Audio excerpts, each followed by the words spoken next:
Yeah, I met Ian in the holding room at that theater. That cold... Have you seen his audition prior to that? No, that's... Oh, because it didn't this come is, out yeah, yet. this is Yeah. what's really interesting is even if you're in the same city, you don't actually get to see how each other's audition went until crazy. it airs. So you don't know if they're good or not.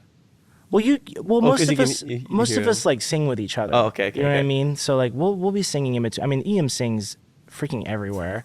You can't get him to stop. I'm like, bro, you're gonna lose your voice. Like I talked to him today. Guess what? Voice gone. It's like Ian's constantly singing all the time. But yeah, you don't get to see each other's auditions until they air, and a lot of people don't get aired at all. So I have friends. There were people in the top 26 that didn't have their auditions shown. Interesting. But, so when I met him, I had no knowledge of his story, his background, what his audition was like, who he was. But we started, I don't remember who, I think it was me, but it might have been him. One of us was singing Island Style. We both know the song. I know it because of the live version it was the Live at Kokua Festival with Jack Johnson, John Cruz, and Jackson Brown. I love that song. It's great. We just started harmonizing with each other because we both knew the song and we both loved it. And we were like, we really wanted to do it for duets, but we had a preset list of songs we had to choose. But the funny thing is I had already promised another person to be their duet partner. Oh, you guys got to choose. Well, this is how it went. Okay. A lot of times you don't. Sometimes they do, not all seasons.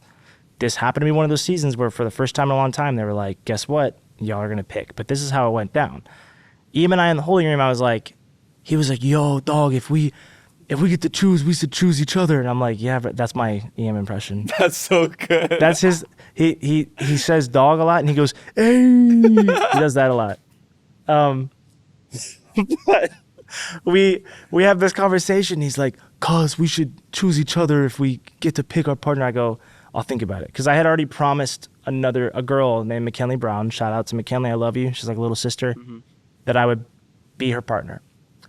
The end of round one happens. We're in the theater and it's like midnight. And Katy Perry's like, hey guys, good luck getting 2 hours of sleep. And we're like, what? They go, oh, you don't know? You're going to pick your partners right now. They're like, go. Chaos. Chaos ensues. Everyone's running around. Like what you saw is really what happened. Everyone's running around trying to figure out who's going to pick their partner. I look over at the girl I'd already promised to be partners with, and she's talking to some dude. And I'm like, crap. So then I start looking around. And who do I see looking at me across this sea of people but Iam Tongi? I'm like, and I literally like Tom Hanks screaming at a volleyball. I'm like, Iam! And he sees me. He's like, dog, come over here. Come on. So I run over to him. I'm like, are we doing this? And he's like, he's like, yeah, let's do it. And we like dap each other up. And we became partners. And the rest of the story is written already. Yeah. Wow. Yeah. Although there were some funny moments where it's like, we actually had 2 different song choices before Save Your Tears. So what were the choices? We were going to do My Girl. Okay. And the way that this works is each song has 4 spaces on it. You can only have 4 groups to one song. Well, Elijah and Lucy put their names on My Girl, and they're incredible. So we were like, nope. And then we picked another song that I can't remember. I think it was another Temptation song, but neither of us knew it, and Ian was struggling. And he goes, when we got back to the hotel, he's like, we still had time to change it. And he goes, we got to pick something different. I'm like, let me go look. I see the Save Your Tears. There's nobody's name is on it. And I'm like, I come back to him. I go, have you heard this song? I played. And he goes, yeah, I think I know that one a little bit. I go, okay, we're going to do that. So we're going to do it. It'll be fine. This is at like what, 1 in the morning? This is like between the hours of 1 a.m. and like 3 a.m. We didn't go to bed until 3:45. And then we got up at like 5:30. But we do that song, and the whole time there's camera crews in your face. And at one point, they kept interrupting me and Ian rehearsing to be like, yo, can we just get the interview real quick? I got snippy at one point. And they go, Oliver, how are you feeling right now? And I went, pretty annoyed because there's a lens in my face and I'm trying to rehearse. And all the production crew just started laughing. They go, we're really sorry, Oliver. Like, we have to do this. Like, we know you're trying to rehearse. And I was like, okay. But eventually, Ian comes, he's like, dog, I don't know if I can remember the words. I go, hold on a sec. I take the lyric sheet, I cut out the little block, I take a piece of tape, and I'm like, on his guitar. I'm like, there. That's what happened. Yeah.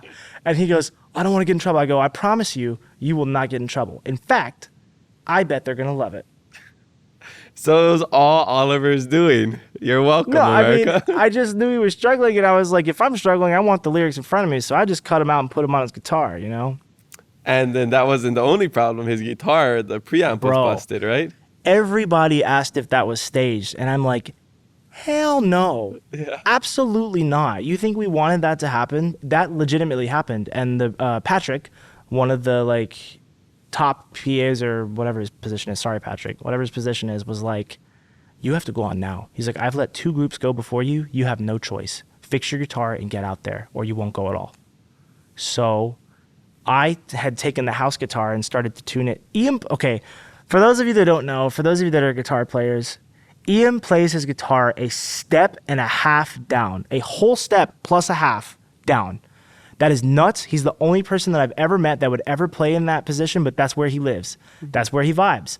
So I had to take the house guitar in this cold theater and tune it down to a step and a half within 5 minutes. Oh my God, the panic, the chaos, the commotion. And finally I got it, and it was still a little out of tune. You can hear it in the performance. When I finally got it down, Ian goes, don't touch it.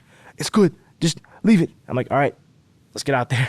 But we walked out there like everything's fine. Yeah, It's yeah. not fine.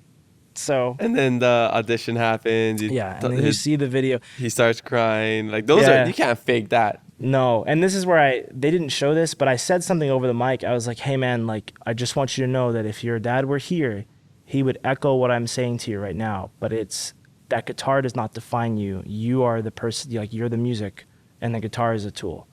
Even though he gave it to you, he knew that that was a tool to help you shine. I didn't know in that moment that his dad had passed away. Wow. So I'm really glad I didn't say something stupid. Boy, they made you look really good on TV. You went over to him, you touched him, you said, look at me, like, I got you. I got you. Yeah, that was what So many tears. Yeah. Like, we could not save our tears. I promise you that. But that's, I think, the moment where you became a Hawaii sweetheart. That's when all the locals, everyone here fell in love with you. I just to see wanted- that Aloha spirit. I wanted him to know that like I was not going to leave him behind in that moment, because I knew he was struggling.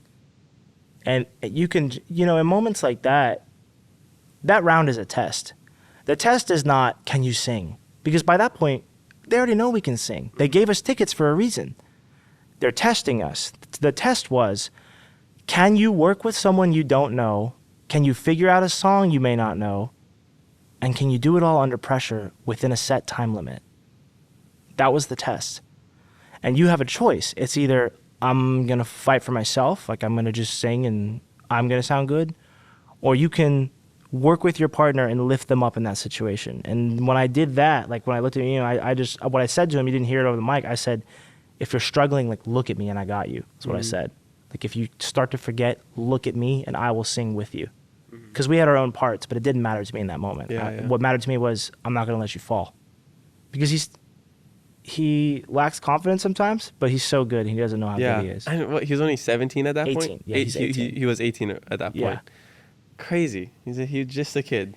Yeah, he's just a kid, Or but I like, guess technically an adult, but you know. What I mean. whatever. Yeah. I promise you, hang out with him for 5 minutes. He's a kid. Nah. But that's what it was about. It's like, you don't let, when you're with someone on stage like that or anywhere like that, Ohana, it's ohana. It's you are family. In that moment, I'm not going to let my family get hurt.